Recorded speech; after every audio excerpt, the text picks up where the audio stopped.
ಹರೇ ಶ್ರೀನಿವಾಸ. ಅಧಿಕ ಮಾಸದ 23ನೇ ದಿನದ ಪಾರಾಯಣ ಹಾಗೂ ಯಥಾಮತಿಯ ಅರ್ಥಾನುವಾದವನ್ನು ಈಗ ನೋಡೋಣ. ಶ್ರೀ ಗುರುಭ್ಯೋ ನಮಃ. ಹರಿಕಥಾಮೃತ ಸಾರ ಗುರುಗಳ ಕರುಣದಿಂದ ಪನಿತು ಪೇಳುವೆ ಪರಮ ಭಗವದ್ಭಕ್ತರಿದನಾದರದಿ ಕೇಳುವುದು.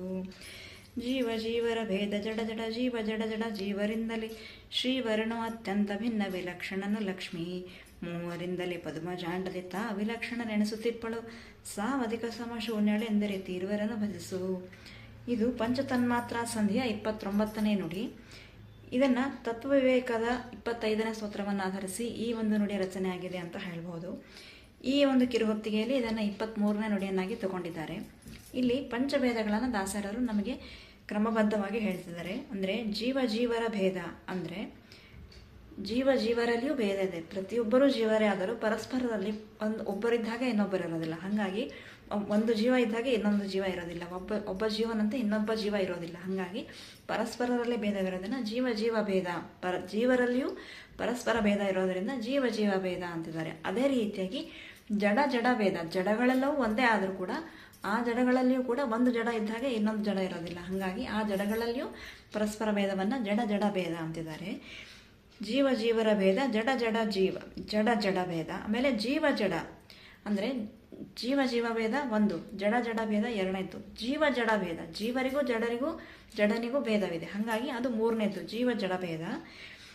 ಜೀವರಿಂದಲೇ ಈ ಜಡ ಜೀವರಿಂದಲೇ ಶ್ರೀವರನು ಅಂದರೆ ಈ ಜೀವದಿಂದ ಪರಮಾತ್ಮ ಭೇದ, ಜೀವ ಪರಮಾತ್ಮ ಭೇದ 4ನೇದ್ದು, ಜಡ ಪರಮಾತ್ಮ ಭೇದ 5ನೇದ್ದು. ಜೀವರಿಂದಲೂ ಪರಮಾತ್ಮ ಬೇರೆ, ಜಡದಿಂದಲೂ ಪರಮಾತ್ಮ ಬೇರೆ. ಹಾಗಾಗಿ ಈ 5 ರೀತಿಯಾದ ಭೇದಗಳು ಜೀವ ಜೀವ ಭೇದ, ಜೀವ ಜಡ ಭೇದ, ಜಡ ಜಡ ಭೇದ, ಜೀವ ಪರಮಾತ್ಮ ಭೇದ, ಜಡ ಪರಮಾತ್ಮ ಭೇದ, ಈ ರೀತಿಯಾಗಿ ಪಂಚಭೇದಗಳನ್ನು ದಾಸರರು ಹೇಳ್ತಾ ಶ್ರೀವರನು ಅತ್ಯಂತ ಭಿನ್ನ ವಿಲಕ್ಷಣನು. ಈ ಜೀವ ಜಡಗಳಿಂದ ಶ್ರೀವರನು ಅಂದರೆ ಲಕ್ಷ್ಮೀಪತಿಯಾದ ಶ್ರೀಹರಿಯು ಜೀವರಿಂದ ಜಡದಿಂದ ಅತ್ಯಂತ ಭಿನ್ನನಾಗಿದ್ದು ವಿಲಕ್ಷಣನೂ ಆಗಿದ್ದಾನೆ ಅಂತ ಹೇಳ್ತಾ ಲಕ್ಷ್ಮಿ ಮೂವರಿಂದಲೇ ಪದುಮಜಾಂಡದೆ ತಾ ವಿಲಕ್ಷಣ ನೆನೆಸುತ್ತಿಪ್ಪಳು ಅಂತಿದ್ದಾರೆ. ಅಂದರೆ ಲಕ್ಷ್ಮೀದೇವಿ ಶ್ರೀಹರಿಯ ಪತ್ನಿಯಾದ ಸಾಕ್ಷಾತ್ ಲಕ್ಷ್ಮೀದೇವಿ ಮೂವರಿಂದಲೇ ಅಂತಂದರೆ ಜೀವರಿಂದ ಜಡದಿಂದ ಹಾಗೂ ಪರಮಾತ್ಮನಿಂದ ಈ ಮೂವರಿಂದಲೂ ಲಕ್ಷ್ಮೀದೇವಿ ಭಿನ್ನಳಂತೆ. ಮತ್ತು ಪದುಮಜಾಂಡದಿಂದ ಈ ಬ್ರಹ್ಮಾಂಡದೊಳಗೆ ಲಕ್ಷ್ಮೀದೇವಿ ಜೀವರಿಂದ ಜಡದಿಂದ ಪರಮಾತ್ಮನಿಂದಲೂ ಭಿನ್ನಳಾಗಿ ತಾ ವಿಲಕ್ಷಣ ನೆನೆಸುತ್ತಿಪ್ಪಳು, ವಿಲಕ್ಷಣೆಯೂ ಆಗಿದ್ದಾಳೆ, ವಿಲಕ್ಷಣ ನೆನೆಸುತ್ತಿಪ್ಪಳು. ಸಾವಧಿಕ ಸಮಶೂನ್ಯಳೆಂದರೆ ತೀರ್ವರನ್ನು ಭಜಿಸು. ಸಾವಧಿಕ ಸಮಶೂನ್ಯಳು ಅಂತಂದರೆ ಸಾವಧಿಕ ಅಂದರೆ ಲಕ್ಷ್ಮೀದೇವಿ ಈ ಮೂವರಿಂದ ಭಿನ್ನ ಹೌದು, ಆದರೆ ಬ್ರಹ್ಮಾದಿ ದೇವತೆಗಳಿಂದ ಅಧಿಕಳು, ಅದನ್ನೇ ಸಾವಧಿಕ ಅಂತಿದ್ದಾರೆ.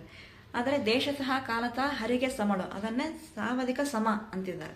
ಸಮ ಅಂದರೆ ಸಾವಧಿಕ ಅಂದರೆ ಬ್ರಹ್ಮಾದಿ ದೇವತೆಗಳಿಂತಲೂ ಅಧಿಕಳಾದ ಲಕ್ಷ್ಮೀದೇವಿಯನ್ನು ಸಾವಧಿಕ ಅಂತ ಹೇಳಿ, ಸಮ ಅಂದರೆ ಶ್ರೀಹರಿಗೆ ದೇಶತಃ ಕಾಲತಃ ಸಮಳಾದ ಲಕ್ಷ್ಮೀದೇವಿಯನ್ನು ಇಲ್ಲಿ ಸಮ ಅಂತ ಹೇಳ್ತಾ, ಶೂನ್ಯಳು ಅಂದರೆ ಶ್ರೀಹರಿಯ ಗುಣಗಿಂತಲೂ ಇವಳು ಕಡಿಮೆ, ಹಾಗಾಗಿ ಗುಣದಿಂದಲೇ ಶ್ರೀಹರಿಗಿಂತಲೂ ಅಸಮಳು ಅಂತ ಹೇಳ್ತಾ ಸಾವಧಿಕ ಸಮಶೂನ್ಯಳೆಂದರೆ ತೀರ್ವರನ್ನು ಭಜಿಸು. ಈರ್ವರನು ಅಂದರೆ ಲಕ್ಷ್ಮೀದೇವಿಯರನ್ನು ಹಾಗೂ ಲಕ್ಷ್ಮೀಪತಿಯಾದ ಸಾಕ್ಷಾತ್ ಶ್ರೀಹರಿಯನ್ನು ಇಬ್ಬರನ್ನು ಭಜಿಸು ಅಂತ ಒಂದು ಸುಂದರ ಸಾರಾಂಶವನ್ನು ಈ ನುಡಿಯಲ್ಲಿ ದಾಸರರು ಇರಿಸಿದ್ದಾರೆ. ಸತ್ಯ ಜಗಕ್ಕಿದು ಪಂಚಭೇದವು ನಿತ್ಯ ಶ್ರೀ ಗೋವಿಂದನ ಕೃತ್ಯವರಿತು ತಾರತಮ್ಯದಿ ಕೃಷ್ಣನದಿಕೆಂದು ಸಾರಿರೈ ಅಂತ ಪುರಂದಾಸರು ಹೇಳಿರೋದನ್ನೇ ನಮ್ಮ ಜಗನ್ನಾಥದಾಸರು ಈ ಒಂದು ನುಡಿಯಲ್ಲಿ ಸ್ಪಷ್ಟವಾಗಿ ತೆರೆದಿಟ್ಟಿದ್ದಾರೆ. ಈ ಪಂಚಭೇದಗಳನ್ನು ನಾವು ಪ್ರತಿನಿತ್ಯ ಸ್ಮರಣೆಯಲ್ಲಿ ಇಟ್ಕೊಂಡು ಆ ರೀತಿಯಾಗಿ ಉಪಾಸನೆ ಮಾಡಬೇಕು. ತಾರತಮ್ಯ ಭೇದ ಜ್ಞಾನ ನಮ್ಮಲ್ಲಿ ಯಾವಾಗಲೂ ಜಾಗೃತವಾಗಿರಬೇಕು ಅನ್ನೋದನ್ನೇ ಈ ಒಂದು ನುಡಿಯ ಮೂಲಕ ದಾಸರರು ನಮಗೆ ತಿಳಿಸ್ಕೊಟ್ಟಿದ್ದಾರೆ ಅಂತ ಹೇಳ್ತಾ ಈ ದಿನದ ಯಥಾಮತಿಯ ಭಾವಾನುವಾದವನ್ನು ಮುಗಿಸ್ತಾ ಇದ್ದೀನಿ. ಶ್ರೀಕೃಷ್ಣಾರ್ಪಣ ಮಸ್ತು.